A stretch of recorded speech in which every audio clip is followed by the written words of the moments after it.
Hello, welcome to the Live to 110 podcast. My name is Wendy Myers, and you can find me at live to110.com. And you can find this video podcast on the YouTube channel at Wendy Live to 110 and on the corresponding blog post. Today we have Kevin Geary on the podcast. He's going to be talking about something a lot of you guys want to know. How do you shut down sugar cravings? This is a challenge for so many people, including myself, and it can be exasperating, a constant daily battle because we are always surrounded by sugar. Everywhere you go, everywhere you look, there's sugar everywhere, and so many people are addicted. So I thought it's very important for me to have Kevin on the show today. He has an amazing program called Shut Down Your Sugar Cravings that you can check out. It's a very inexpensive 1-month program that he's going to talk about today on the program. Please keep in mind that this program is not intended to diagnose or treat any disease or health condition and is not a substitute for professional medical advice. Please consult your healthcare practitioner before engaging in any treatment that we suggest today on the show. And I'm so thrilled I finally launched my Body Bio Rehab program. This is an online 1-month program that I wanted to create to teach you about the basics of health. You can learn more about it at bodybiorehab.com. And so many people send me emails every single day asking, what kind of diet should I eat? What kind of supplement should I take? How do I sleep better? What's the best way to detox, etc. So I wanted to create a program that was foundational, that taught you the basics about the 5 pillars of health. What type of diet you should eat, what kind of exercise you should do and how much. What type of stress reduction tips are key. People need a lot of stress reduction tools in their toolkit because it's the number one killer.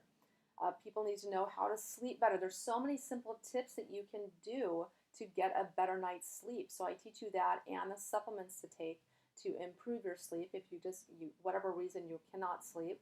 And I teach you all about detoxification and how, especially in the coming years and decades, how detoxification is going to play a primary role in preventing disease. There are hundreds of chemicals in our bodies on average. There are 80,000 chemicals in our environment and dozens of heavy metals, and they are not producing health. They are synergistically destroying your health. And unless you add this to your health regime, you cannot hope to live a long disease-free life. It's just not possible in today's day and age. So I talk about that in the program as well. So go learn more at bodybiorehab.com. Our guest today, Kevin Geary, is a friend of mine. He's been on the podcast before. He's such a great guest. He is a holistic health coach who uses a unique blend of ancestral science and modern psychology to help men and women reprogram their body and mind for sustainable fat loss, vibrant health, and peak performance. At one point, Kevin was 60 pounds heavier than he is today, kind of hard to believe, but what he learned in his struggle to lose weight and keep it off has been incorporated into his Rebooted Body program. Kevin, thank you so much for coming on the show. Thank you for having me. I'm glad to be back. Well, why don't we just start out with telling the listeners a little bit about yourself and why you became a health coach? Sure. So back in 2009, I was over 220 pounds. I had high blood pressure. I was a borderline diabetic, and I wasn't really happy with the way things were going. And I went to my doctor. My wife had urged me to go and basically just get a checkup. And she was like, you haven't had a physical in a long time, like since I met you, why don't you go get yourself checked out, make sure everything is healthy. We were planning on having kids, so she wanted to make sure everything was in order with that. So I was like, okay, I definitely will. Went, and that's when they told me, hey, you have high blood pressure and you're borderline diabetic. You might want to take care of some of these things. So I went home, and the other frustrating thing was I had been trying to lose weight. Like I'd been doing the traditional approach, counting calories and going to the gym a lot and doing a lot of exercise. I was trying to do running. And the only thing that was happening was I was getting tired all of the time. And I was completely out of energy, and my weight would fluctuate. I would make some progress, but then I would, relapse and I would binge. And so what happened was I would lose 5 or 10 pounds, then I would gain like 15 back. And just through that process over and over and over again, worked my way up to 220. So I kind of felt leaving the doctor's office kind of hopeless because I didn't really have a plan of action. I knew that if I went back and just tried to do the dieting thing that I was doing, that it was going to end in the same result. So I went online and I was like, okay, I'm going to look for people who are saying something completely different from what I have heard in the past and what I've tried in the past. And I came across the real food movement and started to implement a lot of the principles there and saw really great initial progress. I think I got down to, 175, 180, something like that. And then, I started getting hit with some of these like psychological triggers. So I felt like I had made good progress. So I started rewarding myself for doing that. Sugar cravings that I had previously had came roaring back. Started binging again, that kind of thing. And in the back of my mind, I think I was telling myself also, you can go ahead and do these things because you have the answer now. Like you can get back on track whenever you want. And of course, that's a lie.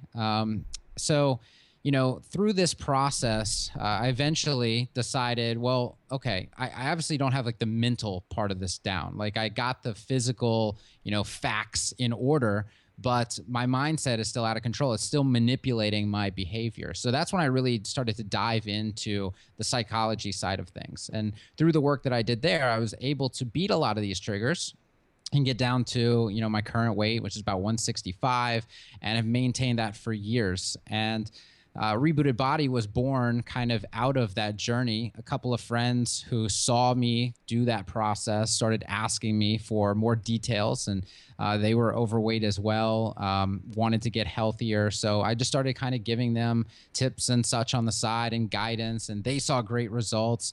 I was working in a martial arts studio at the time, so I was teaching a lot of kids, and their parents would watch classes. So their parents saw my transformation, and some of them would start asking me about what I did, and I started helping them. And that's really when I decided that I wanted to do this in a more professional sense, especially because the job that I had at the martial arts studio, I was a co-owner. My partner was not a good person. And I was frankly tired of not just him, but the whole paradigm of what martial arts has become. It's just very like reward driven and kind of empty and shallow. And when you're teaching kids, they try to make it all about the games, and there's not really any serious training. And I had done that for 15 years, and I was so done with it. And I saw this, helping people get a body and life they love thing as that thing I could jump to. And that's when I started Rebooted Body. We did a pilot program for a group course, got 16 people into that group course live in Atlanta, saw really great results. And that actually became the blueprint for my Total Body Reboot program, which is our flagship course at Rebooted Body. So that's kind of the timeline there, the cliff notes. Yeah, and it looks like such an amazing program, and I wanted to talk a little bit more about that. But you started a sugar cravings course as well, right? Yes, yeah. So Shut Down Your Sugar Cravings was released last year, and we released that really because kind of a stepping stone to Total Body Reboot. I mean, a lot of people want to do Total Body Reboot, but they want something shorter to do first, something faster, something to get real quick results up front. So that's why we started Shut Down Your Sugar Cravings. Of course, even if people don't want to do Total Body Reboot, it's a really great program just for addressing that side of things. I mean, somebody could be in my shoes where I knew about the commitment to real food, and I knew about functional movement and all that, but I was still dealing with all of the psychological aspects of these sugar cravings. And that's one of the main issues that I see with people is even if they know what to do, the way their behavior is manipulated by these triggers and sugar and processed food in specifically, they just can't consistently stay on course. And that's why I created Shut Down Your Sugar Cravings, to help people overcome that challenge, because I saw it was so big. Yeah, and that's why I wanted to have you come on the podcast and talk about, how to stop your sugar cravings, because it's so challenging. I have a lot of clients, including myself, honestly, that do everything right, that have a very healthy lifestyle, but still really struggle with sugar. I struggle with sugar every single day. And so I think you give a lot of really great tips in this course about how to kick your cravings butt, so to speak. Absolutely. So why don't we talk a little bit about sugar cravings? What Sure. are some of the biggest myths with overcoming sugar cravings? Yeah, so I would say the biggest myth that I see people fall into, this is a huge trap, is thinking that if you beat the dependency, that you beat the cravings. And just in case people don't have any clarification on this, the dependency is that short-term physiological dependence, the thing that when you're working on that, you're getting the withdrawal symptoms, right? The headaches, the low energy levels, the flu-like symptoms. So this dependency is this like 2 to 3 week period at the very beginning. And people are like, if I can just learn to get through that, or if somebody can get me through that, then I'll be good. I won't have any more cravings whatsoever. And that's absolutely not the case. So we're going to talk, I'm sure, about the psychology side of things, but until the mindset stuff is dealt with and the triggers are healed, the dependency is, number one, it's the easiest part to overcome. If you just buckle down, and anybody can really use willpower for 21 days to get through that section, and that's really what people do. But you'll see, I was just online the other day, and somebody was recruiting their friends to do the sugar detox thing. But the problem was, they were like, this is going to be my 6th time. It's awesome course. Come do it with me. I'm like, your 6th time? Like, if it's your 6th time, it's not working, right? Yeah. And it's not working because I know how those courses work. They help you get through the dependency, and then you're on your own, and the triggers are still there, and they come back and they derail you. Let's talk about some of those triggers. I know that, driving by your favorite restaurants, or maybe going to that gas station in the morning where they have got the candy aisle. Let's talk about some of those things that will trigger your brain to make you reach for that sugar.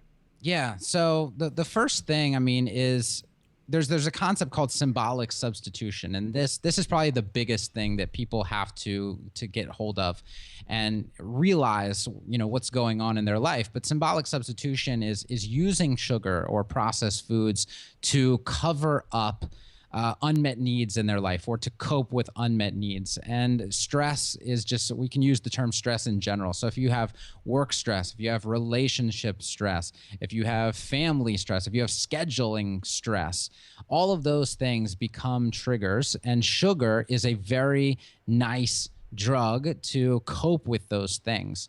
So you have needs, like the need for room in your schedule, the need for time by yourself, the need for an intimate relationship. Maybe those things aren't being met, so you turn to sugar. So that's probably the biggest trigger, and the cause of other smaller triggers that people may identify. But that's the one I think people need to deal with the most. Yeah, just having a full life. I think there's a lot of areas in people's lives, like they're not happy with their work or their relationship, and you have to fill those voids somehow. Absolutely. Can we talk about some of the mental triggers that people have? Where I read about this in David Kessler's The End of Overeating, and it was really profound for me, where when you drive by a certain restaurants, or you're hanging out with certain people, just certain things can trigger you to want to reach for sugar or that forbidden food. Yeah. So I call this trigger pattern paralysis, because you're paralyzed by these patterns that you've experienced. And these patterns can come about in childhood. They can come about later in life. It doesn't really matter where they come from. It's just recognizing the patterns. So yeah, some people are perfectly fine with kicking sugar cravings at home, but when they go out to a social event, suddenly it's out of control, right? Or like you said, they drive by a place and it calls to them. And these are patterns that people are stuck in, and identifying these patterns is very important, because the patterns are very powerful. That is what your brain is comfortable with. It wants to get back to that pattern. It doesn't want to break out of the mold. It's the same thing with like making a new habit. If you try to make a new habit, your brain wants to return to that habit you've been doing for a long time, because that doesn't require any mental capacity. And the brain is always trying to be very efficient, right? So doing new things, building new habits is kind of inefficient. So you really have to understand the process of what's going on. Why is your brain trying to fall back into these old patterns? What specifically are the patterns? And then how can I break them? Yeah, I mean, for me, I try to have alternate things to do. Like when I have a sugar craving, I'll drink a big glass of water to try to get rid of the sugar craving, or I'll go for a walk, or I'll try to do anything to distract me from wanting that sugar, because it's so Right. powerful.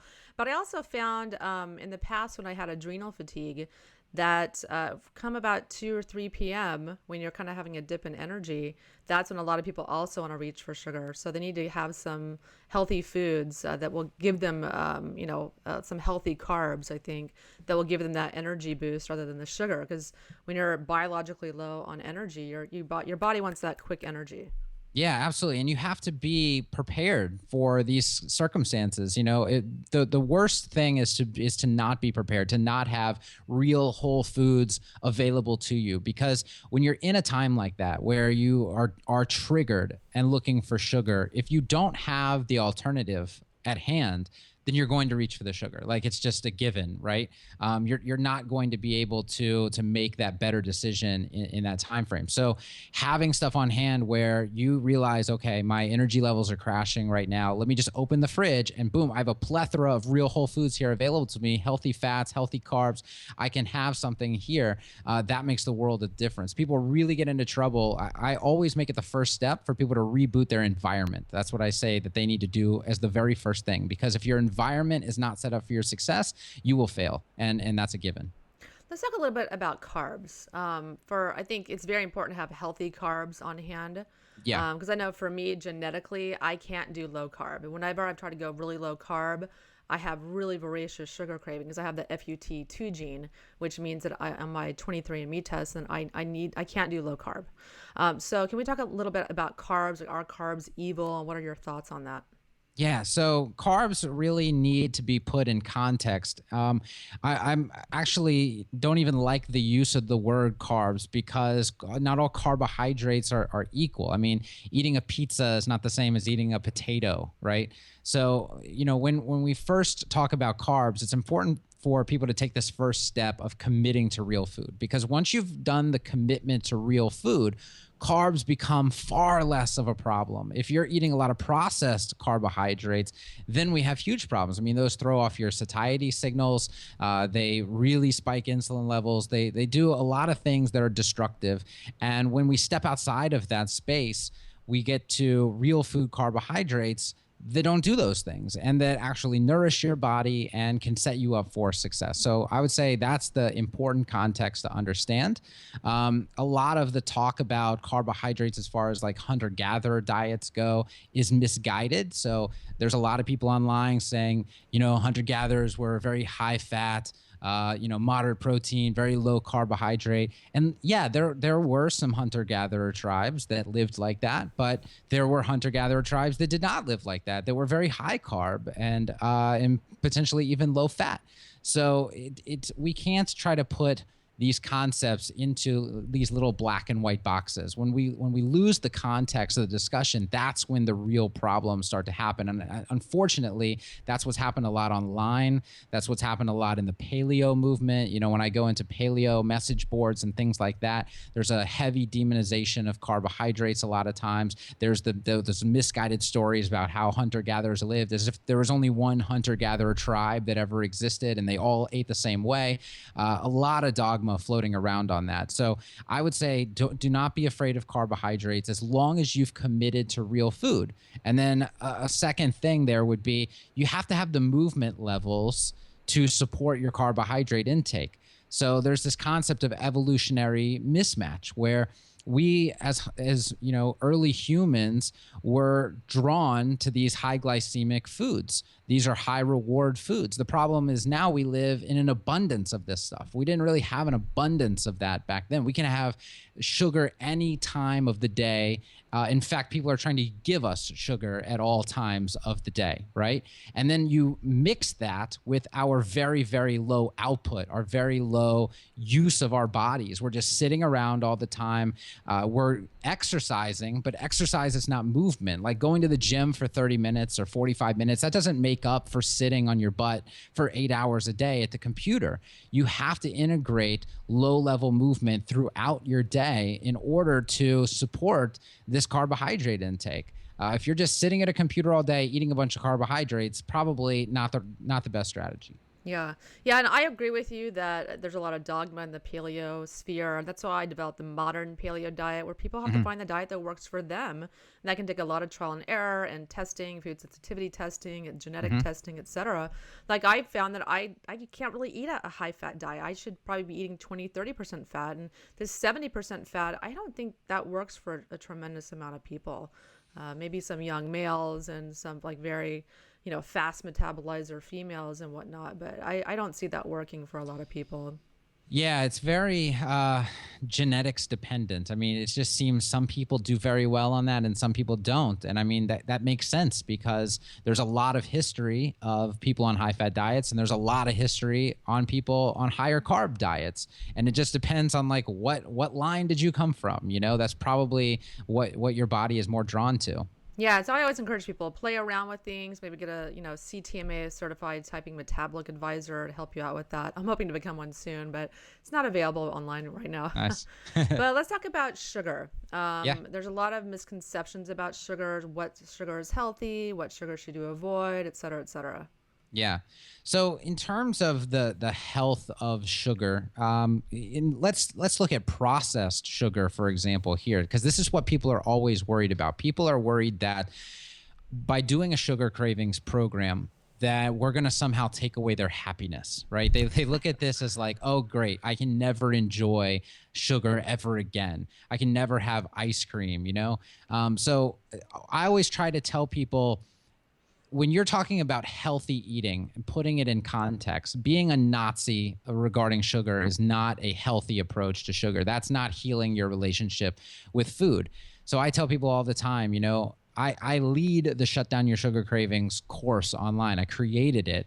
Yet, about once a week, I go out with my family, especially in the summers, and we'll have a night where we get ice cream after we eat dinner, and we'll enjoy that ice cream out with the sun shining on our face, and we're relaxed and we're enjoying life. How is somebody who created Shut Down Your Sugar Cravings having ice cream? Well, first of all, it's because I've done the work. I've healed the triggers. When I eat a bowl of ice cream, that doesn't mean I eat 6 more bowls, and I don't eat a bowl every day for the next 7 days because of that. I didn't like fall off the wagon and get run over by it. So doing the work allows you to moderate, right? We always have this talk of moderation, and is moderation even possible? Or some people say moderation is the best strategy. Moderation is something that you can achieve. And I think that's the goal, is when you change your relationship with food, you're able to enjoy even processed sugar from time to time. And in the context of a healthy lifestyle, people, I think, should be doing that, because abstaining from something like that forever and all the time and trying to be 100%, that's not healthy. And the stress that comes from that is probably far more damaging than just eating the bowl of ice cream that you would have had. Yeah, I agree with you. I think there's some people that, there's some personality types that take things to an extreme, and I haven't had sugar in 2 years Right. and whatnot. But I think for a lot of people, it's about moderation. Once a week is fine. And I think that people can, some people that are addicted to sugar can go for a week and then have their little treat, whatever that might be, and plan for that. I think that's I think just a much better strategy. Moderation is key.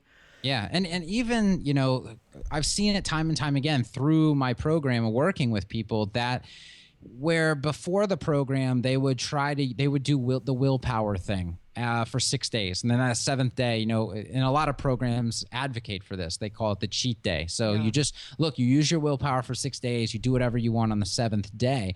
And I want to steer people away even from that strategy. I want it to be something that's very intuitive, like, oh, I want a bowl of ice cream. Sure, let me have one. Because in the context of what I've done over the past month, like this it means nothing. So I think getting people hyper focused on willpower, cheat, willpower, cheat, that's still a losing strategy. Yeah. I want people to get away from willpower altogether. And that's what comes from changing your relationship with food and healing the triggers. You don't need willpower anymore. You have a different perspective on food. You have a different meaning for what food represents in your life. Therefore, it is powerless over you. And that's where real freedom happens. When the food is powerless over you, rather than consuming you at all times of the day, that's when you know you've made it. Yeah, especially I see that issue with having sugar consume you and cravings consume you. Because when people are generally healthy, like many of my listeners, they're not drinking, they're not smoking, they're, very healthy individuals. And for a lot of people, sugar is the only drug left. Yes. You know what I'm saying? Yeah. Because there's a lot of people that, have certain genetics, they have addiction issues. And when they get rid of all the addictions, be it drugs or sex or whatever addiction like people can have or fall prey to, sugar is the only thing left. Food's the only thing left. And Yeah. that, activates the dopamine receptors, that reward system in the brain. Can you talk a little bit about that, perhaps overcoming that? Yeah, there's actually you kind of triggered in my mind. There's this concept of addiction transfer that people have to worry about as well, and that's what you said. Like if you, we see it time and time again where somebody quits smoking, and that causes or ramps up a sugar addiction or a food addiction. Like you haven't gotten rid of the addiction. Addiction is like this underlying thing inside you, right? It's and the gambling or the sex or the shopping, that's just how it's choosing to manifest at the time. It's not actually like there's nothing about shopping that it's not a chemical you're injecting into your bloodstream like heroin or something, right? So it's like, why can some people go shopping and they just shop, and other people go shopping and it's a full-blown like nightmare, and their credit cards are all maxed out and their trunk is full of stuff that they don't even want and don't even realize like they bought? Why does that happen? Why is it so different? Because this addiction is an underlying thing. That's just how it's manifesting for that person. And that activity, like you said, is triggering that dopamine, where they might go do some other activity that doesn't have that effect for them. So getting to the bottom of, why is this, what is my body trying to tell me, which is another important concept, because people think, okay, I understand, I have the addiction. Well, I just want to stomp on it. I just want to squash it. I just want to put it out. I want to make it go away. And you can't do that. You can't just run it over. You have to understand it. You have to figure out what it's trying to tell you. And then you have to address those things, and you have to heal those things. And then that's where the freedom comes from. Yeah, I really love how you go over a lot of the psychological aspects. So I think that's missing in so many other, online health programs and sugar programs, et cetera. There's not enough addressing the underlying psychological root causes of these issues. Can you talk about how your program differs from some of the other programs out there, and what are some of the problems with some of the other online programs? Yeah, so the way Shut Down Your Sugar Cravings works is the first 2 weeks we focus on the dependency side of things, that easy side that I talked about. And we learn about the commitment to real food and why that's important, and what the real food is going to do for your body, and what processed foods do to your body when you're consuming those. And we provide the support, which is really critical. There's a lot of programs out there. You get the program, you follow the curriculum, and you implement it in your life to the best of your abilities, but you're kind of just all alone and just left to just do it. And it's not really tailored to you specifically. It's very kind of one size fits all. Whereas our program, the curriculum is a framework, and then we have coaches who are with you the entire time. You can reach out to them whenever you need help if you have questions. And the coaches also get feedback from you. How are you responding to this, and what changes do we need to make based on like your individual preferences or individual experiences or individual issues that are coming up with you? And so the coaches are there to kind of mold this program to you. So that's really the biggest part of it. And then the second biggest part is when you get to weeks 3 and 4, we're done with the dependency side of things. And that's when we really hit heavy on the triggers and the tools that are going to give you long-term success. So my goal is that when people do Shut Down Your Sugar Cravings, it's only a 28-day course. And obviously we can't take you from a sugar addict to completely healed in 28 days. Like, it's not, anybody that claims they can do that is probably lying to you. So we give you the tools though, and we give you the things to work on and to think about during the 28 days. And then you can continue to do the work because you know exactly what needs to be done and what needs to be focused on and what needs to be addressed. So that's the big part, is that where most programs just do the dependency. They just get you through that initial dependency period. And then it's like, oh, you graduated. Oh, you're successful. Don't ever come back again unless, you're going to do the course again, because I got nothing else for you. Well, we say, all right, look, first 2 weeks, we get you through the dependency. And then the second 2 weeks, we're going to hit really hard on all of the psychological aspects of this so that you can be free forever. I want people to only have to do shut down your sugar cravings once. That's it. And if they want ongoing support after that to continue doing the work that they saw needs to be done in that program, then that's fine. But we're not going to play this game of you're on your 5th or 6th round of shut down your sugar cravings. That's not how this works. Yeah. Well, I like how you try to get people focused on real food and eating real food. In terms of transitioning to real food, what do you suggest if people are, very much caught in the standard American diet, the SAD diet, and don't feel that they'll enjoy committing to eating real food? Right. So this was my biggest issue, because when my entire life, I was a standard American diet eater. I hated vegetables. I hated fruits. Everything I ate was processed. I remember pretty much twice a week, I would order a pizza and eat the whole thing myself. I would stop at Chick-fil-A and get milkshakes 3 to 4 times a week. Like, it was just processed food, processed food, processed food. And when I tried to eat fruit or vegetables, and people hear that I don't like fruit, and they're like, how is that even possible? Like, that's the natural sugar. Like, that's the good stuff. I'm like, no, I'm so used to hyper palatable foods that anything real tasted horrible to me. And I think this is the biggest perspective shift that people need to make, is that your taste buds now, how they are programmed, is not how they will be for the rest of your life. So one thing I found that was huge was when I committed to real food. And in the beginning, it was a struggle, but I would say 4, 5, 6 months in, you know what happened? I started to enjoy eating fruits and vegetables. And then I started to seek them out. And then I realized that if I went back to processed foods at all, it was like they were too powerful. It was the flavor was, it seemed off. It seemed fake, and it wasn't as enjoyable. And just when I talk about psychological perspective shifts, there's physiological perspective shifts that happen too.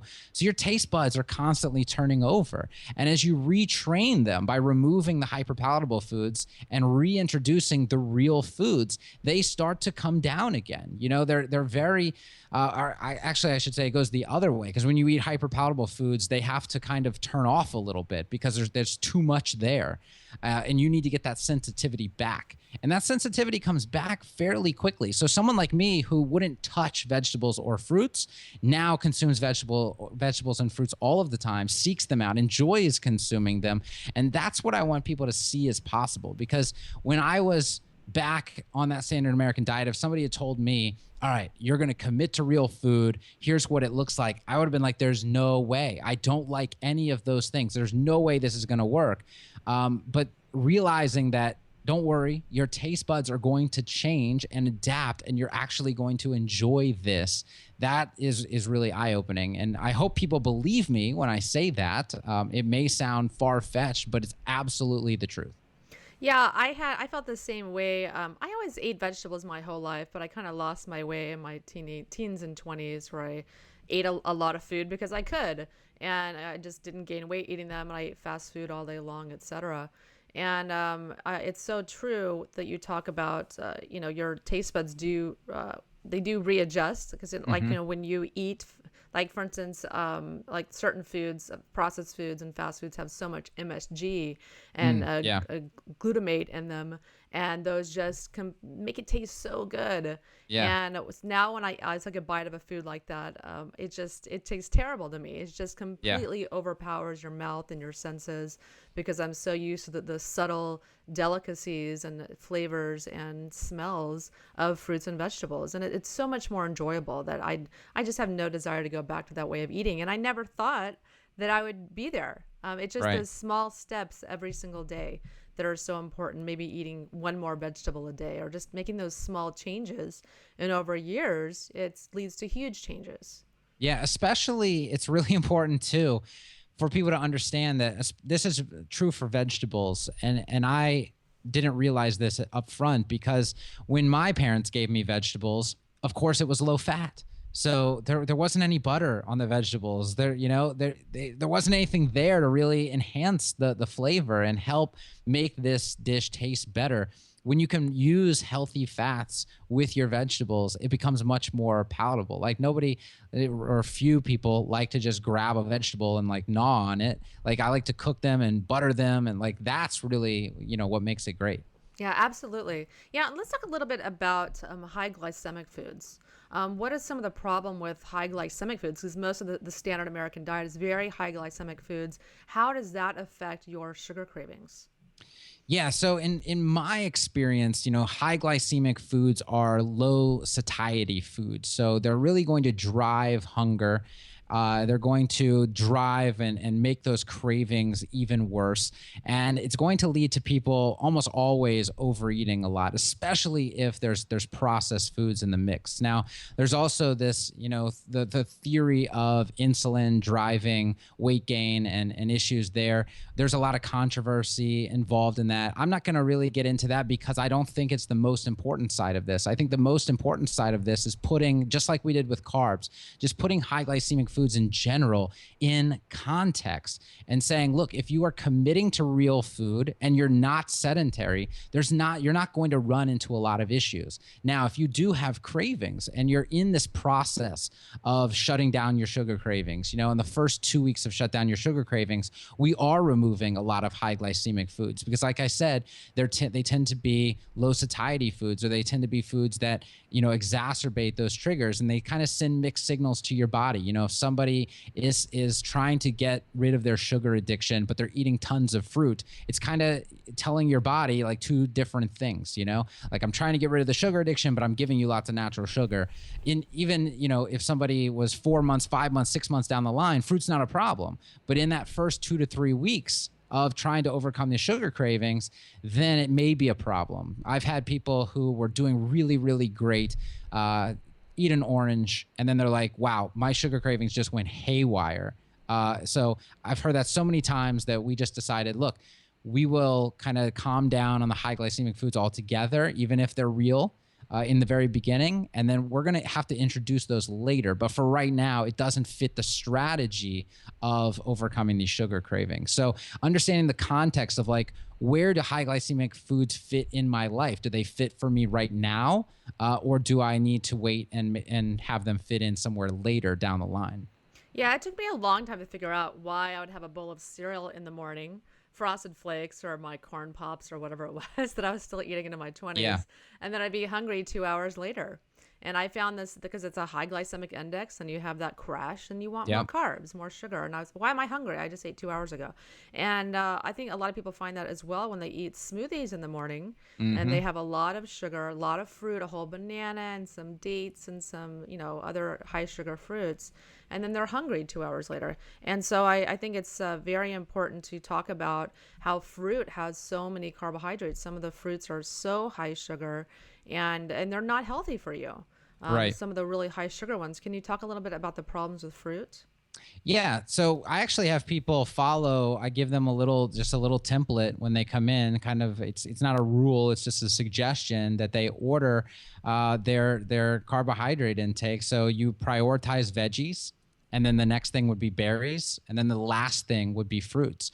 Because especially when you tell people, okay, eat fruits and vegetables, what they do? They go eat all fruits and they leave out the vegetables. Yeah. So I make sure they prioritize like primarily vegetables, then you go to the berries, and then the last thing you would include is fruits. But yeah, we find all of the time, especially for breakfast, because the number one message that I get from people is, I like my breakfast to be light. Right? I don't want to eat a lot of fat or a lot of protein at my breakfast. Therefore, I turn to fruits. Therefore, I turn to oatmeals and things like that.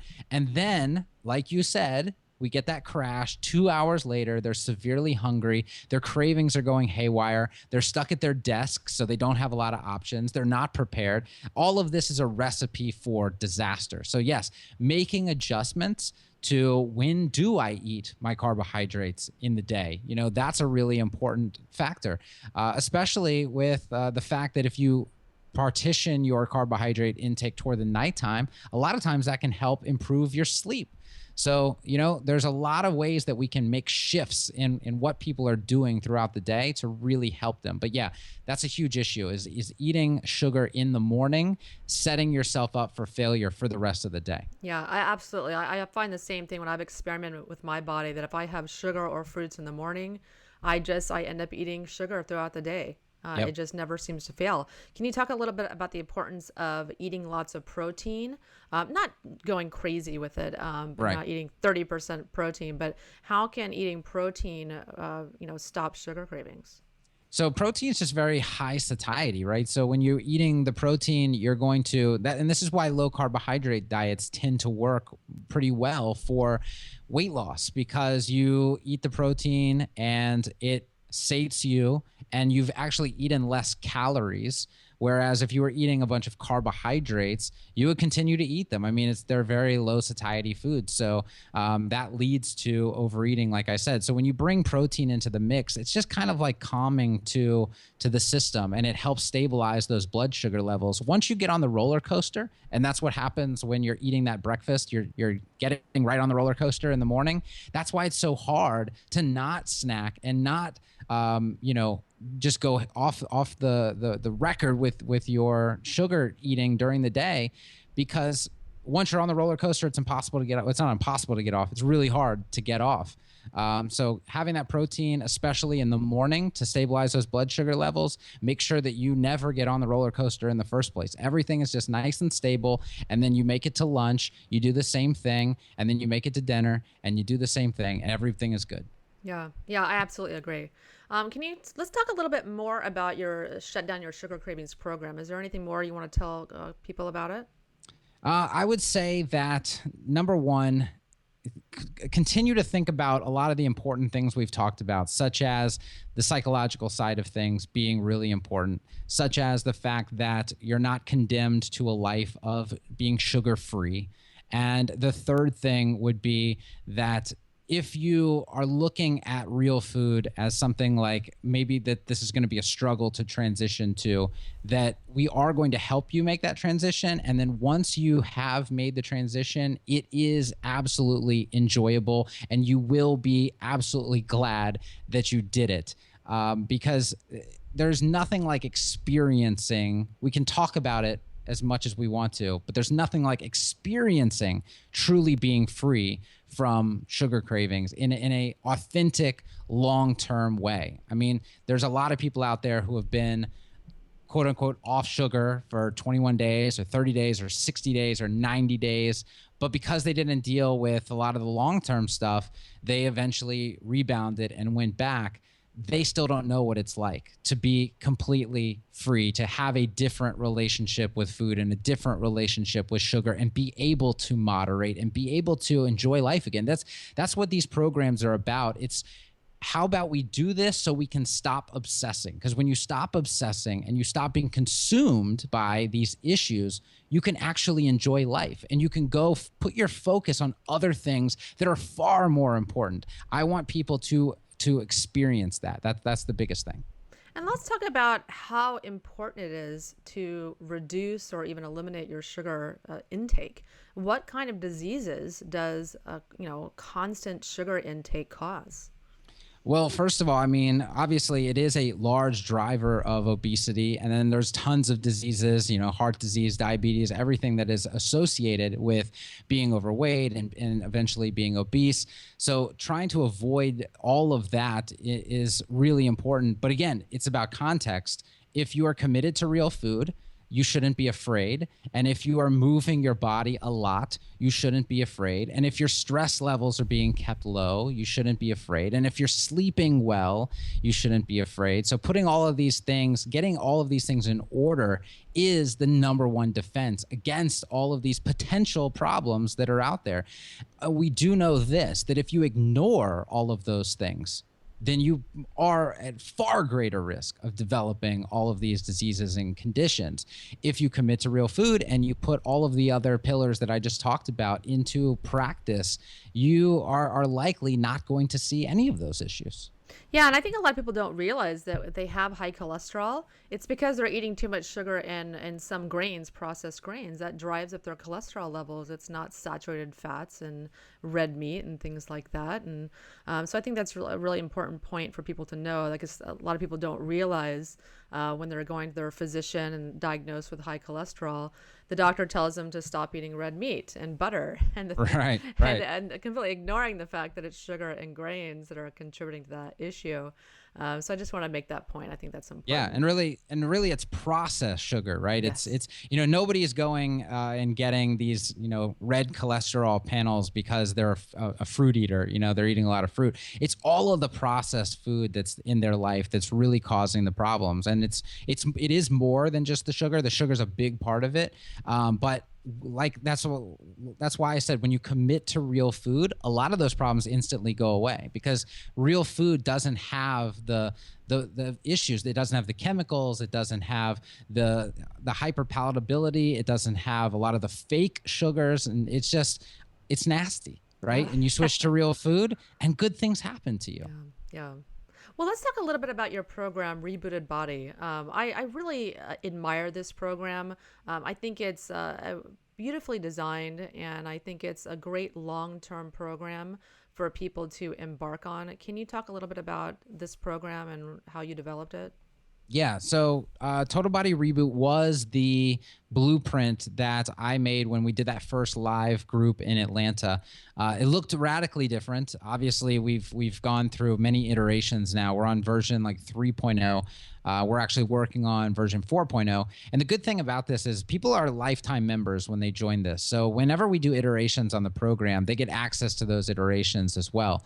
But what we do is we walk people through 6 different stages, and it's designed to be based on my experience with working with people, putting the right pieces in the right order so that people can get from point A to point B faster and with less stress and with less just trouble in general. Because I think a lot of people don't realize that if you embark on this, trying to do this on your own, there's going to be a lot of setbacks along the way. There's going to be a lot of challenges along the way. There may be some challenges you run into that you don't have answers for. You may do what I did, where you make a lot of progress and you have a huge setback. And got to sneeze there? Yeah. Nice. Didn't have it. It's a fake out. Nice. So yeah, what people don't realize is that when I had my setback, I had made a lot of great progress, and I had this setback dealing with all of these psychological triggers. That was months and months of time to get back on track. And if people don't want to have to go through that, if they want a system that's already laid out for them that knows a lot of the challenges that they're going to run into and exactly how to overcome those challenges, then that's what Total Body Reboot is for. It puts everything in a nice line for people. They just go step by step, and then the support, just like I talked about with Shut Down Your Sugar Cravings, our coaches are right there with you the entire time. You reach out whenever you need help. And if you have challenges that are unique to you, we're there to help you solve those as well. We also made Total Body Reboot kind of like a framework and not a one-size-fits-all program, so that when you give us feedback and say, hey, this isn't really working for me, what should I do instead? Boom, we're right there to help you do that, because we understand that every single person is different and every single person has different needs. So we're very responsive inside that program to what people actually need. And you wrote a book too. You wrote REM Rehab or REM Rehab. Can you talk a little bit about that and why you wrote that? Yeah, REM Rehab is the book that I co-authored with Evan Brand from Not Just Paleo. And we decided to write the book. Number one, it's kind of like a secondary thing that I give people who do Total Body Reboots. It's actually included in the Total Body Reboot membership, because in stage 2, I wanted people to be able to reboot their sleep, because that's such a huge aspect of being successful. Sleep drives cravings. If you're doing a Shut Down Your Sugar Cravings type program, it's also available in that too, by the way. If your sleep is not dialed in, so 2 things happen. Number one, we have leptin, which is an appetite suppressant hormone. We have ghrelin, which is an appetite stimulant hormone. So there's been numerous research studies where if you're getting 6 hours or less sleep per night, you have basically 30% more ghrelin production. So you're going to be 30% hungrier. And then 20% is the leptin like diminishing effect. So we're suppressing that leptin. So you're not as able to feel full when you do eat. So this is a huge issue for people who are trying to overcome sugar cravings. I mean, we have people telling me all the time, Kevin, I'm doing everything you're telling me, but it's not working. I don't understand. Like, well, my cravings aren't going away. And I'm like, well, how's your sleep? Well, I'm getting 5 to 6 hours a night. We got this thing at the company, I'm having to put in a lot of work. And I'm like, boom, like right there. That is exactly why you're still struggling. You don't have your sleep dialed in. It's nearly impossible to succeed if you don't have your sleep dialed in. And I hadn't added that to the program yet. So this opportunity to create this with Evan was a really good opportunity, not just to give people something to do if they know they have trouble with sleep and they know how important sleep is, but to supplement my programs as well. So we created REM Rehab, and like I said, it's available in the programs. And even if you don't want to do one of the programs, you can purchase it by itself, remrehab.com. And we show you how to completely reboot your sleep after we tell you about all of the crazy things that will happen to your body if you are getting poor sleep. Yeah. I think it's a really important book because I have the same thing. If I have a client that's not sleeping well, they're not going to be able to heal their body. They're not going to be able to reverse disease. They're not going to be able to kick their sugar cravings or meet any of their health goals. We have to get them sleeping. It's the number one priority.